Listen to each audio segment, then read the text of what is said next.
The San Francisco Giants are penciling in a new member of their starting rotation, and it's a pitcher with just 8 career starts under his belt. Welcome into another edition of the Kerry Crowley Show, talking all things Giants baseball, and today, breaking down the news that the Giants have agreed to terms on a 4-year, $44 million deal with right-hander Jordan Hicks, who has spent the majority of his major league career in the bullpen for the St. Louis Cardinals and the tail end of last season in the bullpen for the Toronto Blue Jays. So let's break down this news and how it went down on Friday morning. Jeff Passan of ESPN first to tweet that Jordan Hicks and the Giants have agreed to terms and that he will be used as a starting pitcher in San Francisco. And I think that probably took the vast majority of the baseball industry by surprise. I think that it took Giants fans by surprise, especially considering that I've touched on this all week long on the Kerry Crowley Show, all off-season long on the Kerry Crowley Show.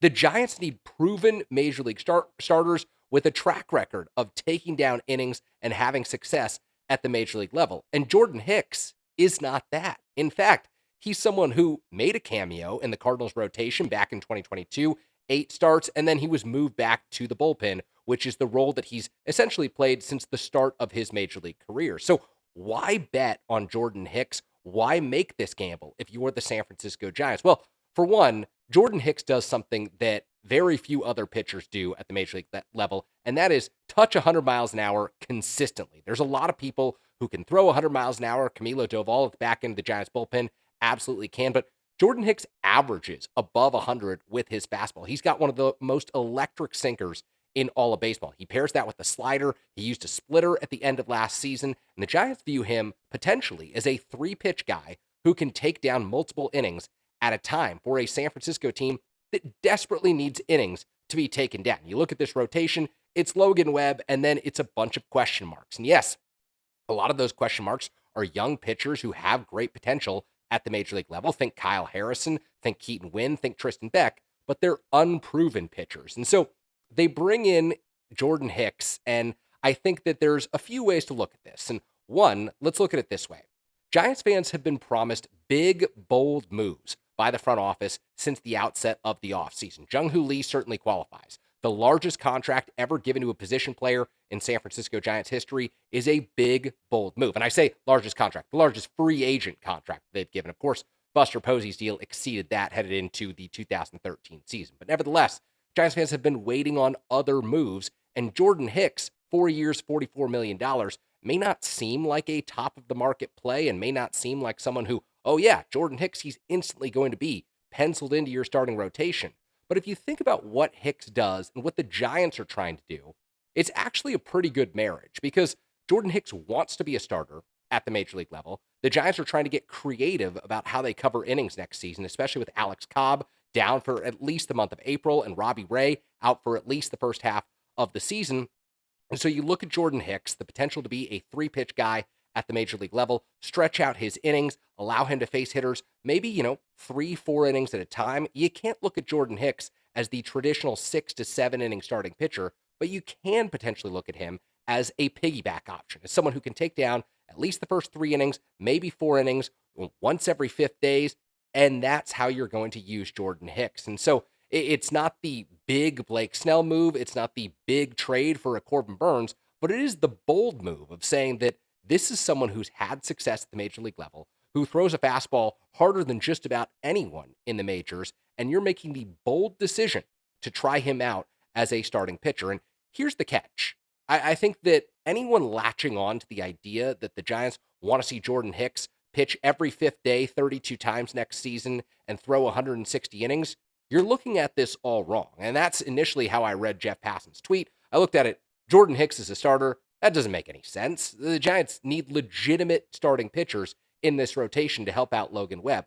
But when you think about their pitching plan for 2023, it's not a pitching plan that I personally agree with, but it's easy to see how this pitching plan sketches out and easy to see how Jordan Hicks can help this team in the role that they've got for him. So let's say that he goes, instead of 1 or 2 innings at a time, 3 innings out of the gate, and you pair him with a Keaton Winn or a Tristan Beck, or you want to keep Kyle Harrison's inning count down at the outset of the season, you use those 2 pitchers to get you through 6 to 7 innings. Say you go, Jordan Hicks and then Tristan Beck you've got 7 innings covered over the course of a ball game every fifth day. And that's the goal. Oftentimes, and I say oftentimes, throughout history, we've looked at starting pitchers as guys who can take down, 18 to 21 outs on a every fifth day basis. But baseball is changing and not necessarily to my liking. And I've read the comments. I know not necessarily to a lot of your liking. But if the Giants are going to be effective with the pitchers that they've got and the young kids who they want to extend out and have throwing more innings this year, let's say you go from maybe 100 innings for Kyle Harrison last year to 130, 140 this year. You take Keaton Wynn, who threw maybe 110, 120 last year. You got him throwing 140, 150. You're not going to get to 200 innings without penciling in someone like Jordan Hicks, who can help you out in that regard. And so I look at it this way. The Giants give Jordan Hicks the opportunity to start games at the outset of the season. And maybe it looks more like an opener than it does a true starter. Maybe it looks more like, hey, he's getting 6 to 9 to 12 outs at a time instead of 18 to 21 every fifth day. But by the middle of the season, if this doesn't work out, you've still got a very effective major league reliever with a track record of pitching at the back end of games for the St. Louis Cardinals, and someone who you can say, okay, Alex Cobb is back in the rotation by the middle of May. If the Jordan Hicks experiment doesn't work, you can say Jordan Hicks pitches the 8th inning for the San Francisco Giants. Camilo Doval pitches the 9th inning, and you look at the rest of the bullpen. You've got Luke Jackson, you've got Taylor Rogers, you've got Tyler Rogers, you've got Ryan Walker. All of a sudden, the bullpen is a strength for you. The bullpen is your calling card because you've extended that bullpen by using Hicks in that role. And maybe are they overpaying for him at $11 million a season to use him as an 8th inning reliever? It's possible. I think that's what Luke Jackson was earning. I think that's what Taylor Rogers earns on his 3-year, $33 million deal. I think that's the going rate for solid setup men in Major League Baseball right now. Yes, closers are worth more. They're going to cost more, but the Giants have an effective cost-controlled closer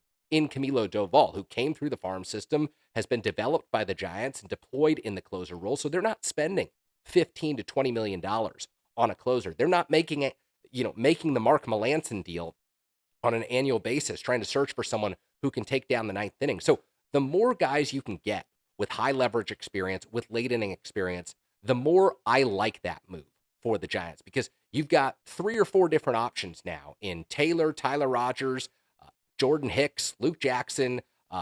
You look at Ryan Walker potentially morphing into a back end of the bullpen guy this year if he continues his development at the major league level. You've got a variety of options who can get you those outs at the end of ball games.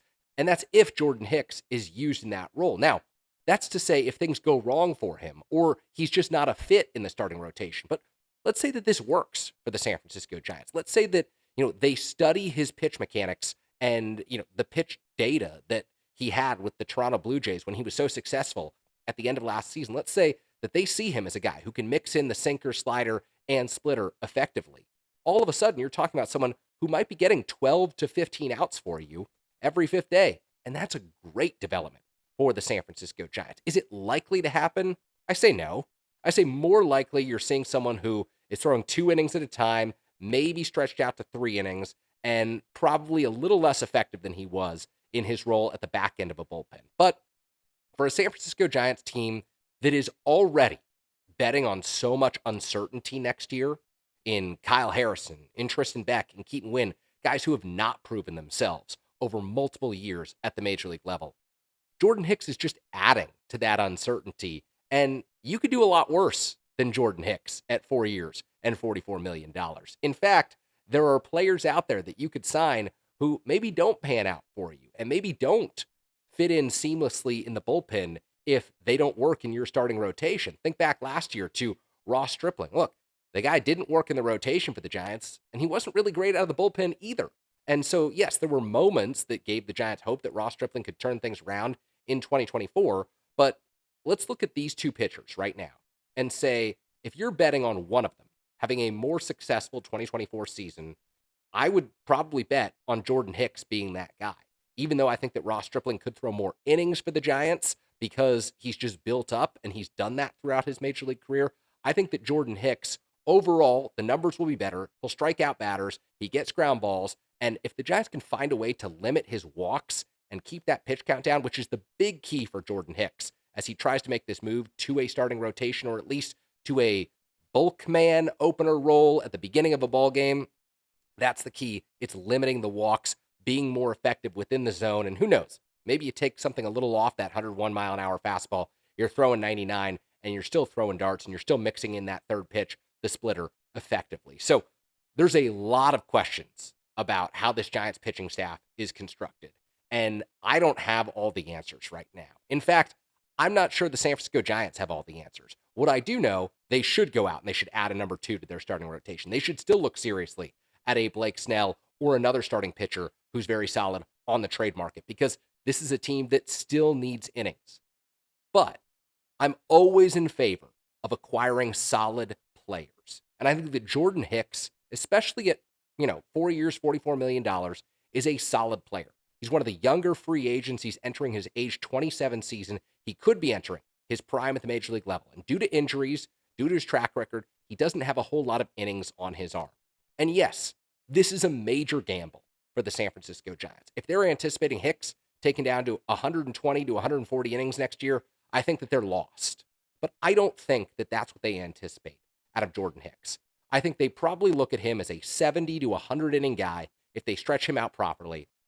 And by the second half of the season, if you feel like he's given you all he can give in the starting rotation, if you got a few 3 and 4 inning outings of him from April to June, and you mix in Alex Cobb and you mix in Robbie Ray, the worst thing that happens in my mind, the worst thing that happens is an injury that wipes him out for the season. But let's say he's healthy. The worst thing that happens is that you're adding a proven major league reliever to your bullpen, and you're doing it at a value of $11 million per season, which, all things considered, the going rate for relievers at the major league level isn't that bad. So I understand if this is not the big, bold move that you wanted to see the Giants make in the rotation, because, quite frankly, I'm still of the belief they need to make a bigger and bolder move in their rotation. But at the same time, I think that this is a bold move because Jordan Hicks is unproven as a starter and because of your commitment to him. 4 years, $44 million. That's not light. But I do think that the best case scenario is really good for the Giants, and the worst case scenario, adding a solid major league reliever, ain't all that bad. So while this was marketed as the Giants have added to their rotation, and that's what all the reporters were tweeting today, I think the important thing to keep in mind is that, hey, if this doesn't work out, there are other ways that Jordan Hicks can help the San Francisco Giants, and that's important too. So, do I love the move? Jury's still out. Do I like the move? I think there's value in what the Giants have done here, but they still need to do a whole lot more. This doesn't take them off the hook from adding their rotation. This doesn't mean they shouldn't continue to pursue starting pitching and quality innings from proven major league starters. But it does give them some upside headed into 2024. I think we can all agree that the Giants are just in need of acquiring solid major league players. Jordan Hicks, for the most part, has been one of those in his major league career. Thanks for watching today's edition of the Kerry Crowley Show. Always appreciate your support. If you like this episode, hit that like button, hit that subscribe button. We'll have more content for you in the lead up to spring training. Thanks so much for watching.